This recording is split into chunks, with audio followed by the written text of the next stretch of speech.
Oke, lanjut ke komponen berikutnya, namanya mask. Ya, ini sebetulnya bukan eh, komponen UI secara langsung. Ya, jadi kalau teman-teman cari di sini, klik kanan UI, ya tidak akan ketemu yang namanya mask. Ya, tapi mask itu sebetulnya adalah komponen biasa. Ya, sehingga menambahkannya itu lewat sini. Add komponen, kemudian di search saja mask. Ya, mask ini juga tidak terlihat secara langsung ya. Dia digunakan untuk mengatur elemen child-nya, bagian mana saja nanti yang bisa dilihat oleh user. Ya, lebih lanjut kita akan gunakan mask ini waktu membuat scroll view nanti. Berikutnya ada UI effect sendiri.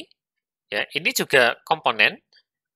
Kita akan gunakan bersamaan dengan komponen grafis baik teks maupun image. Ya, sebagai contoh, ya ini akan saya tambahkan komponen lain. Ya, dia ada di UI, kemudian ada di effects, ya ada outline dan ada shadow. Nah, kalau outline, mana tadi ya? Sebentar. Nah, ini setting outline-nya mungkin sekarang agak nggak kelihatan. Oke, sepertinya TextMesh Pro ini belum bisa untuk menggunakan outline.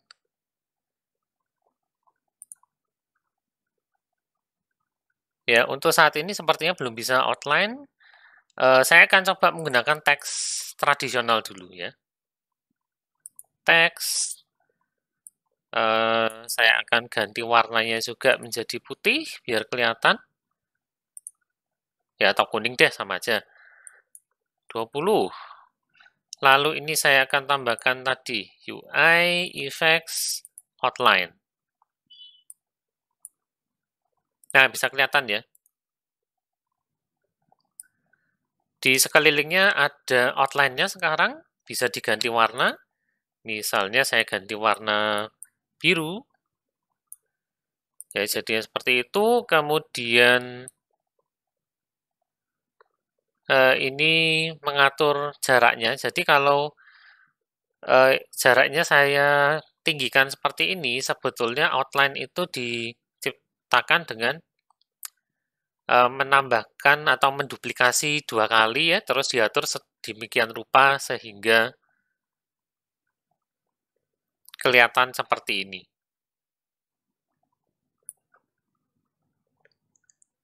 Ya, dengan cara yang sama untuk efek yang lain ada shadow. Saya matikan dulu outline-nya. Ya, shadow kita juga bisa ngatur jarak perpindahan jaraknya ya. Jarak shadow-nya, walaupun kalau teman-teman pisahkan, sebetulnya ini cuma diakali dengan menggandakan teksnya, ya, terus diatur jaraknya, gitu aja sebetulnya. Ya, jadi itu untuk teks. Kalau TextMesh Pro sepertinya belum bisa ya, saya remove dulu kalau gitu. Ya, tapi rasanya bisa diotak-atik di sini. Jadi misalkan mau dikasih glow, kita lihat efeknya bentar ya.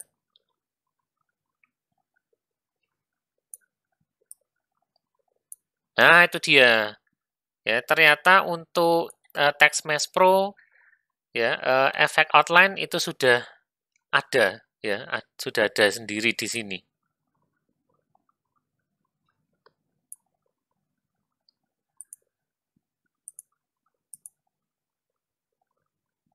Ya, nanti bisa dilihat-lihat sendiri ya untuk ini. Nah, ini underlay, ini ternyata untuk membuat efek shadow.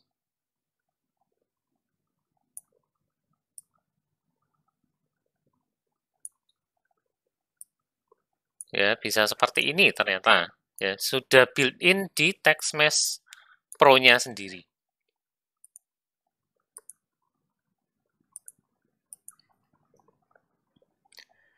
Oke? Nah, jadi kesimpulannya begitu ya, UI effect ini hanya berlaku untuk teks dan image ya. Teksnya bukan yang teks Mesh Pro, tapi teks bawaan Unity sendiri. Ya, untuk teks Mesh Pro, teman-teman bisa tambahkan efek yang sama dengan mengaktifkan underlay atau glow.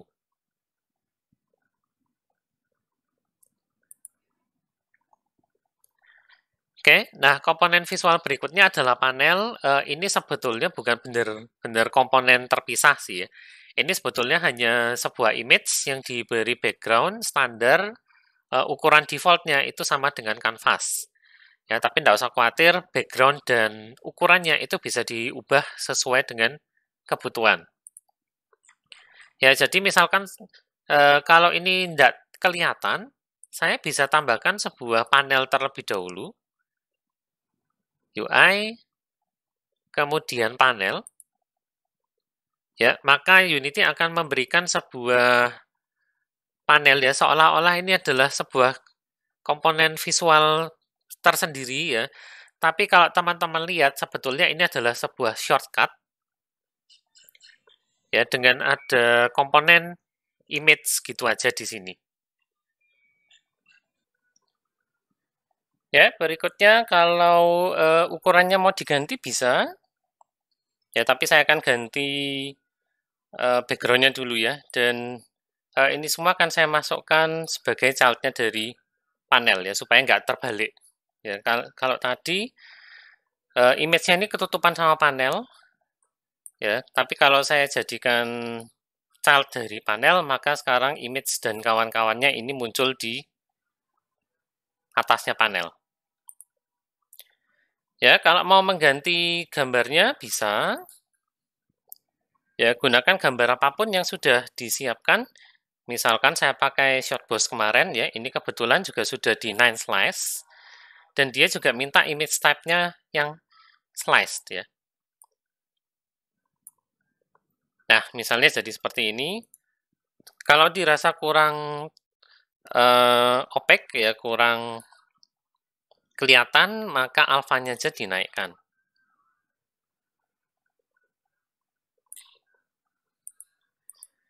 Nah, misalkan seperti itu ya. Berikutnya kalau ukurannya mau diganti, nah kalau teman-teman lihat di sini anchor-nya sudah dipecah jadi 4 bagian ya. Jadi dia sudah nge-stretch ya. Kalau misalkan tidak diperlukan, maka bisa diubah dulu ke tengah, baru di-resize seperlunya. Ya, setelah itu anchor-nya boleh dipecah-pecah lagi. Ya, sesuai kebutuhan. Misalkan di sini. Ya, lalu saya akan snapkan ukuran image saya sesuai dengan anchor. Ya, ini contohnya seperti itu. Ya, saya besarkan sebentar, sedikit lagi. Ups. Ya, lalu ukuran panelnya saya snap ke anchor-nya. Ya, dengan demikian kalau ukurannya berubah, maka dia akan menyesuaikan diri seperti ini ya. Ya, itulah kegunaan panel. Ya. Kadang-kadang nanti kita akan gunakan panel ini untuk user interface ya, supaya nggak kelihatan polos, ya bisa menambah